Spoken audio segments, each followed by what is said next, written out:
마음의 부족 리발벌인데 조금 이제 업데이트 됐지. 3년 전에 나왔나 마음의 부족. 아주 좋은 책이야. 마음이라는 건 결국 그 자동차의 운전과 같다. 이게 내가 다 했는 얘기고, 뇌는 몸을 관장하고 몸은 환경과 연동되고, 결국 우리가 마음은 요만하다고 생각하는데 이렇게 키워야 된다는 얘기죠. 그러니까 모든 존재는 어떤 존재라는 것은 어떤 우리는 존재를 이렇게 생각하고 있어요. 이게 뭐냐면 파인만이라는 수학자한테 인류가 멸망하게 됐을 때 딱 2명만 그 살아남게 하면 그 2명한테 유일하게 딱 한 가지 지식만 알려줄 수 있다고 그러면 뭘 알려줘야 되겠냐고 물어본 거야. 음악가한테 인류가 망했어. 음악을 전해야 되겠다. 딱 한 개의 곡만 남길 수 있다. 그러면 바하의 평균율을 남겨야 된다. 그 많은 사람이 하는 얘기야. 바하의 평균율을 남기면 음악을 다시 재건할 수 있다. 하는 얘기지. 인류가 다 멸망했을 때. 파인만이 뭐라 그러냐면 인류가 멸망했을 때 유일하게 딱 한 개의 지식을 알려준다면 구조로 남겼다 이렇게 안 하고. 아이. 그걸 몰라서 그랬지. 아, 만물은 원자로 되어 있다. 이걸 알려야 된다는 거야. 그랬구나. 근데 파인만이 그렇게 말했어. 인류가 멸망하게 됐을 때 이제 딱 2명이 살아남아. 아담과 이브가 다 살아남는다면 걔들은 딱 한 개의 지식만 알려줄 수 있다면 유일하게 알려줄 수 있는 지식은 만물은 원자로 되어 있다. 이걸 알면 아 그렇구나 했어요. 다시 지식을 재건한다는 거죠. 그 2001년 스페이스 오디세이에 보면 그 모노리스라는 게 나와. 또 돌기둥이 있어. 이걸 보고 원숭이들이 갑자기 막 저기 좀 돌기둥이 좀 이상하잖아. 생긴 게 이건 자연물이 아니야 인공물이야. 그래서 막 생각을 해서 저게 뭘까 하고 생각하다가 문명을 발견했다는 거야. 그래서 이 외계인이 만든 돌기둥이 인류를 진보시켰다. 그러니까 어떤 핵심적인 하나 그게 뭐냐 원자다. 이게 지금까지 보통 사람 생각이 돼. 근데 구조론적으로는 어떤 물의 결합 이것이 양자적인 어떤 개념이 그 어떤 구조의 최소단인지 원자는 아니라는 거죠. 인류에게 딱 하나의 지식을 알려줄 수 있다면 세상은 원자가 아니고 양자로 되어 있다. 그 파인만이 틀렸어. 세상 원자가 아니라는 거야. 양자야 양자. 근데 양자 물리학자가 원자가 최소한 원자를 알려주겠다 이런 게 아이러니 아니야? 하여튼 이제 그런 거? 일단 양자 개념이 저는 원자 개념이니까 존재라는 게 뭐냐면 어떤 둘의 관계라는 거예요. 이 둘이 존재가 아니고 요 사이가 존재라는 거예요. 존재는 요게 존재라는 거예요. 이런 관점을 우리가 획득해야 된다. 이 얘기 결론은 뭐냐면 이 나라는 것은 나와 나 아닌 것, 나 아닌 그 사이의 어떤 관계 이게 나라는 거지. 이게 나야. 우리가 나라고 생각하는 것은 하드웨어나 소프트웨어나 간에 그냥 껍데기야. 우리 나라고 생각하는 건 가짜라는 거야. 진짜 나는 나가 아니고 나 아닌 것과의 어떤 사이가 나다. 이 얘기를 하는 거고 좀 구체적으로 말하면 이 정신병에는 3가지 정신병이 있어. 나가 뭐냐 이걸 알려면 나를 고장내고 보면 아는 거야. 나를 막 깨부숴보면 고장나 보면 아, 이 나가 알 수 있다. 첫 번째는 이제 나가 고장난 게 아니고 이놈이 고장난 거, 나 아닌 것이 고장난 거, 이 세상이 고장났다. 두 번째는 내 어떤 몸이 고장났다. 세 번째는 나의 어떤 뇌가 고장났다. 이 뇌가 고장났으면 정신병을 가봐야 된다고. 그럼 방법이 없지. 정신병을 가는 거지. 나가 고장났으면 나를 바꾸면 돼. 대체제를 투입하면 된다. 세상이 고장났으면 파트너를 바꾸면 된다. 이 마음의 문제는 나의 뇌의 문제와 나의 문제 그리고 환경의 문제 이 3가지가 있는데 내가 고장났다 하면 이거는 정신병을 가는 수밖에 없어. 전문가의 상담을 받는다. 약을 먹어야 돼. 그 사람도 실제로 환각을 보고 막 그 것을 본다고. 그러니까 그 내가 이번에 게시판에 12월 달에 전쟁이 나서 망한다. 그 아주 언니는 실제로 꿈을 자주 꾸는 것 같아. 꿈속에서 막 본대. 그러니까 헛것을 보는 거야. 그러니까 실제로 헛것을 보는 사람한테 우리가 논리로 설득하는 건 의미가 없다고. 어차피 그 사람들은 자기 실제로 헛것을 보기 때문에 오늘 밤도 꿈을 꾸고 있어도 잠자는 게 무섭기 때문에 대화가 안 된다. 그래서 내가 이야기하는 오늘 이 핵심은 정신병을 해결하는 세 가지 방법이 있다. 하나는 세상이 잘못됐을 경우, 하나는 내가 잘못됐을 경우, 하나는 내가 잘못됐을 경우. 세상이 잘못돼서 어떻게 되냐면 스트레스를 받는 상황이야. 그러니까 나는 멀쩡한데 나의 그 친구나 가족이나 국가나 이런 사람들이 스트레스를 주는 경우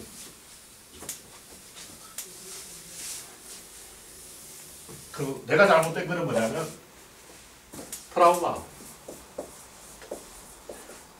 콤플렉스, 열등감. 다시 말해 내 안에 축적된 과거의 기억이 나한테 직접적으로 영향을 미친다. 이것도 사실은 물리적인.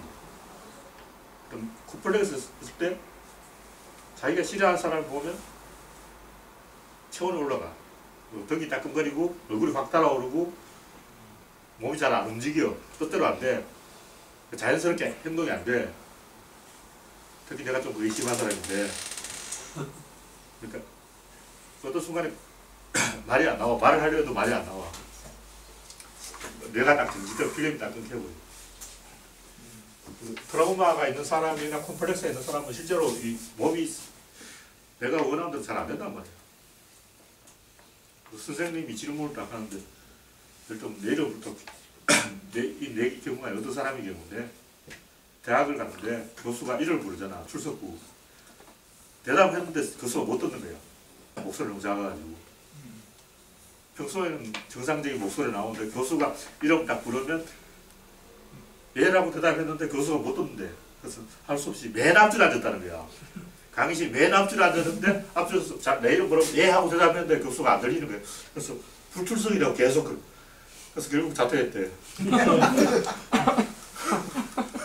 매일 출석을 했는데 교수는 매일 왜 안 나왔지? 불출석 계속 불출석을 해서 결국은 학교를 다닐 수가 없는 거야. 출석했는데 출석 안 했다고 자꾸 찍히니까.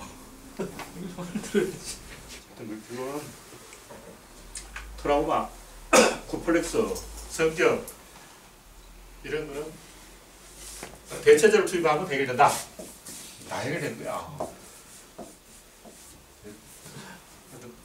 그건 뭐냐면 트라우마가 있으면 그 트라우마를 대체하는 경험을 자기 뇌에 입력시키면 돼. 나는 저 사람 보기만 해도 무섭다 그러면 그 사람하고 똑같이 생긴 인형을 만들어 막 패면 돼. 그러니까 그 트라우마를 대체하는 경험을 각인시키면 된다. 여행을 많이 하거나 아니면 뭐 그 나쁜 경험을 지워버릴 수 있는 다른 경험을 많이 인식하면 된다. 이거는 정신병원에 가야 전문가의 상담을 받아야 되고 이거는 스트레스인데 이거 파트너를 바꾸면 된다. 파트너를 교체하면 돼. 근데 이런 이제 뇌 질환이 온 이제 그런 뭐냐면 뇌가 좌뇌, 우뇌 있고 전두엽, 해마, 변연계 뭐 잔뜩 있다고. 손에 대뇌 뭐 시상하부 해가지고 뭐 잔뜩 있는데 이 사이에 연락이 다 끊어지거나 뭐 연락이 꼬인 거야. 그러면 이 뇌가 이렇게 있는데 이 사이에 라인이 있는데 이 라인이 막 끊긴 거라고. 이거는 뇌수술을 하든지 약물치료를 하든지 왜 방법이 없어. 이런 사람들은 진짜 병원에 가야 되는 사람이고 전문가의 상담을 받아야 되는 사람이고 이 사람은 훈련을 해서 대체제를 투입해야 돼. 주로 콤플렉스나 트라우마, 성격 그리고 거의 90% 마음의 문제는 이거는 좀 더 공개고 이거는 좀 이상한 애들이고 이거는 환자들이고 그래서 대부분 마음의 문제는 스트레스의 문제다. 그 스트레스의 문제는 자기가 상대하는 파트너를 교체하면 된다. 파트너를 가려야지. 정윤을 사귀면 안 돼. 정윤을 말고 다른 파트너를 교체해야 된다고. 답이 딱 나온 거야. 그 마음의 실현은 세 가지밖에 없기 때문에 잠깐 나왔다 이런 거고. 그 자동차도 마찬가지. 자동차도 그 운전 실력이 안 되는 경우, 그 자동차 엔진이 고장난 경우, 도로가 고장난 경우, 자동차에 어떤 문제가 있다면 대부분 도로 탓이에요. 그러니까 확률적으로 얘기해서 자동차 막 이게 우당탕숭당하면 그 대부분 도로 탓이지. 거의 90%, 99.9% 도로 탓이지. 무슨 얘기냐면 우리가 정신의 여기 있는 사람 다 멀쩡한 사람이잖아. 멀쩡한 사람들은 이건 아니라고. 요거 좀 있을 거야. 여기 트라우마 있는 사람 좀 있을 거야. 이 사람들은 그냥 그 파트너를 교체하면 된다. 그러니까 자기가 상대하는 사람을, 환경을 바꾸면 된다. 어떤 마음에 문제가 있을 때는 제일 쉬운 방법은 현장 이탈하면 돼요. 자기가 살던 데로 이사를 가야 돼. 이사만 가도 직장을 바꾸거나 이사를 가거나 자기가 만나는 사람을 바꿔도 그 마음의 문제 대부분 해결된다. 옛날에는 조선시대라면 이사를 갈 수 없지. 자기 마음을 떠날 수 없다고. 지금 현재는 이사만 가도 직장만 바꿔도 마음의 문제 상당히 해결된다. 먼저 얘기가 좁은 공간 효과예요. 게시판 더 쌌는데 그 12월에 인류가 멸망, 한국에 전쟁이 난다는 그 12월 17일 날짜 다 정해놨어. 12월 17일에 청와대 지하로 땅굴이 있어가지고 북한 특공대가 청와대 지하로 들어오면 박근혜가 항복한대. 그 항복 문서에 사인한다는 거야. 근데 그 사람은 굉장히 골수 기독교인데 자기가 지옥에 딱 미리 가봤대. 지옥에 가보니까 목사들이 바글바글 하더라는 거야. 근데 그 사람 기독교인데 기독교를 저다 까고 있어. 우리나라 기독교는 썩었어! 막 이러고 있는 거야. 그리고 자기가 보수 꼴통인데 보수를 막 비난해. 지금 전쟁이 날파는데 지금 우리나라 보수가 이러고 있냐고 막 흥분해가지고 박근혜도 막 비판하고 있어. 그러니까 자기가 숭배하는 사람 다 비하는 거야. 저번에 인민사원 이야기했는데 78년에 1000명이 집단 자살했어요. 이 양반들은 마사다 요새의 죽음을 흉내냈다고 나는 보는데 우리나라도 오대양교 자살 사건이 기독교 자살을 금지하기 때문에 자기 스스로 죽으면 안 되고 교대로 돌아가면서 죽여주는 사다리 자살을 해요. 사이비의 특징이 뭐냐면 우리는 이제 사이비들은 왜 사이비 짓을 할까 이렇게 생각하는데 사이비들이 원하는 건 결속력이라는 거죠. 이 결속이라는 게 뭐냐면 의사결정하기 편하다는 거죠. 의사결정은 나와 나 아닌 것, 피아, 아와 피아 사이거든. 아와 피아 사이에서 의사결정이 하는데 이 아가 작으면 작을수록 의사결정하기 쉬워. 아를 작게 하려면 그냥 퇴행을 해야 돼. 실제로 정신병 환자는 퇴행을 하는데 심할 경우 1살까지 퇴행을 해요. 근데 몇 살까지 퇴행하는 게 좋을까? 넌 한 10살? 난 5살. 어쩌 5살은 이제 난 3살! 3살 가지고 깝치지만 난 2살까지 할 거야. 이 경쟁이다. 근데 실제 정신병 환자들 관찰해보면 자기가 마음먹은 대로 퇴행해. 무당들을 보면 이제 그 아기 무당 있잖아. 갑자기 아기 목소리 내는 거야. 그러니까 실제로 그 사람은 그 순간적으로 아기가 되어버린 거야. 목소리 가짜로 아기로 변조시키는 게 아니고 실제로 아기가 되어버린다. 그래서 내가 아기로 퇴행할 때 딱 마음 먹는 순간 진짜 아기가 되어가지고 막 똥 싸고 오줌 싸고 막 그런 거야. 그 심한 경우 그냥 0살까지 퇴행해가지고 자궁 속으로 들어가 버린 사람도 있어. 자궁 속에 있던 기억이 막 나는 거야. 실제로 여러분들 마음속에 자궁 속에 있던 기억이 약간 남아있을 거예요. 그 사람들 어릴 때 다 까먹었다 그러는데 가만히 있으면 자궁 속에 있었던 기억이 막 떠오르잖아. 0살까지 퇴행을 해가지고 막 그냥 자궁 속에서 이러고 있는 사람도 있어.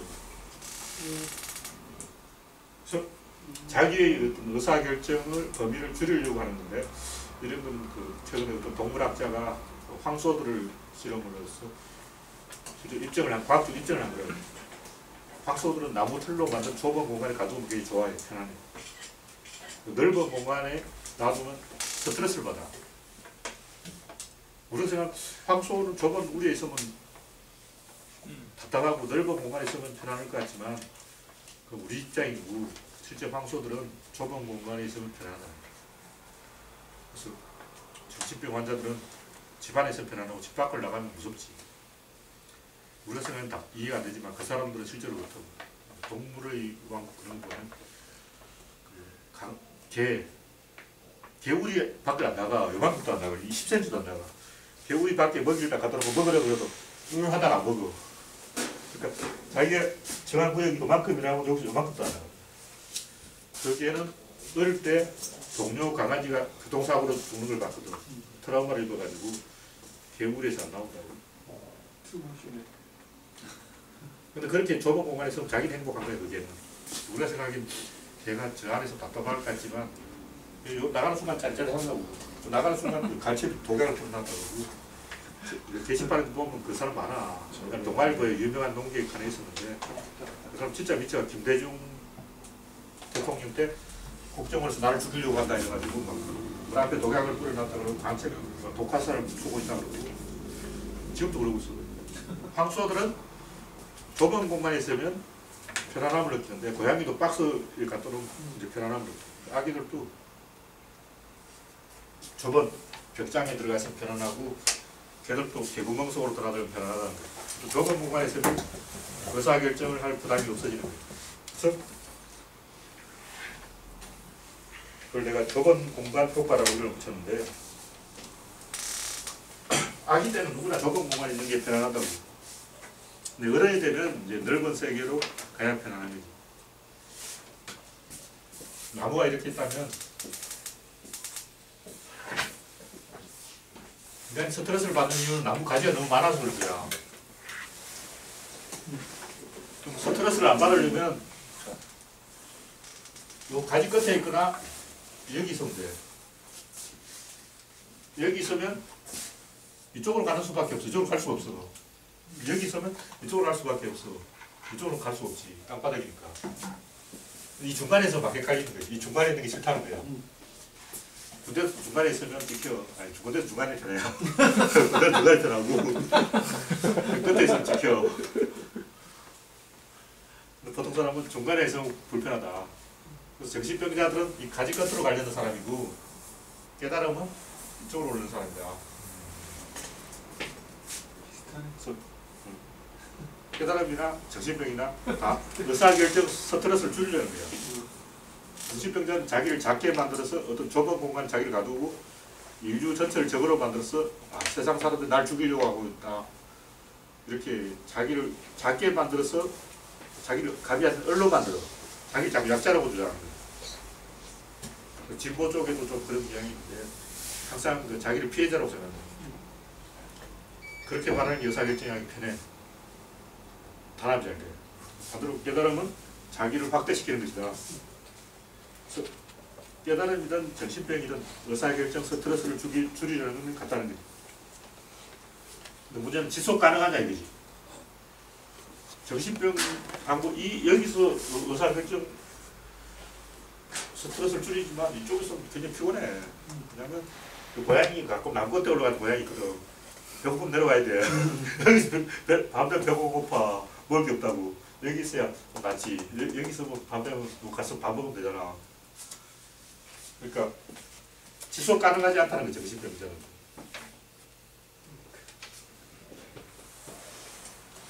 근데 우리가 이 사이비에 빠진 사람들을 논리로 평가하는 건 의미가 없고 그 사람들은 실제로 고통을 받고 있다. 실제로 환각을 보고 환청을 듣고 괴로우니까 지푸라기도 잡으려고 하는 거예요. 그러니까 말로 설명하면 안 되고 표현을 해줘야 돼. 물리적으로 제압해. 그 사람들이 받는 고통은 물리적인 고통이라고. 김지아 씨가 쓴 발언 읽어보니까 딱 그 느낌이에요. 어떤 말을 했어요? 그 박근혜 중임으로 대통령 시켜줘야 된다고. 정말 그 틈 심하다. 다른 사람들 다 죽어. 그 김대중 노무현 때 자기가 얼마나 힘들었냐 막 이러면서. 아니 진짜 대단하다. 핵으로 이제 곧 침투할 건데 어떻게 할 건데 지금 그래요? 김지아가? 김지영. 그러니까 그 사람 실제로 고통을 느낀 거야. 와. 그러니까는 그 있는 순간에 딱 오늘 얘기가 이 이 사람은 사람은 안 한전돼 있구나 생각이 들지. 아. 너무 외롭구나. 너 외로웠구나. 사실 이런 게 아니고 감각으로 보는 거야. 고문을 당해가지고 뇌 수포가 깨진 거예요. 홍해선 12월에 전쟁 나니까 그것도 누가 허들해줘야 돼요. 알아줘야 돼요. 근데 계속 안고 있을 수는 없다. 내가 스트레스를 받는 거는 인생이 그 짧기 때문에. 우리가 살아봤자 80년밖에 못 살잖아. 근데 우리가 80만 년을 산다 진짜. 진짜 스트레스 없을 것 같아. 누군가 내 흉 보고 막 욕해도 80만 년 안에서 다 잊어버리지 막. 내가 80만 살 건데 또 누군가 내 꽃을 보고 막 흉봐 제 꽃이 끈덕이 하고 막 비웃었다고 해도 80만 년이 있는데 뭐가 창피해. 그러니까 누가 막 나를 욕해도 80만 년이라는 인생이 있다면 전혀 창피하지 않을 것 같아요. 근데 우리가 10살이었다고 치자. 10살이 본능적으로 남은 인생도 10살이라고 생각합니다. 대칭 지우스는 사람은 그렇게 생각해요. 자기 10살이면 내 인생은 10살이 남았구나 이렇게 착각을 해요. 그래서 10살밖에 안 남았기 때문에 굉장히 창피한 거야. 그래서 내가 10살 때는 사소한 거 가지고 막 창피하게 생각했어. 왜 그런지 지금 생각해보니까 그것도 내가 올해 80살까지 살 거라는 생각을 못했던 것 같아요.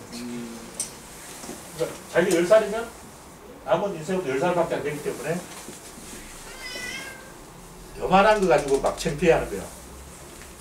근데 이제 20살쯤 되면 남은 인생이 한 20살 돼요.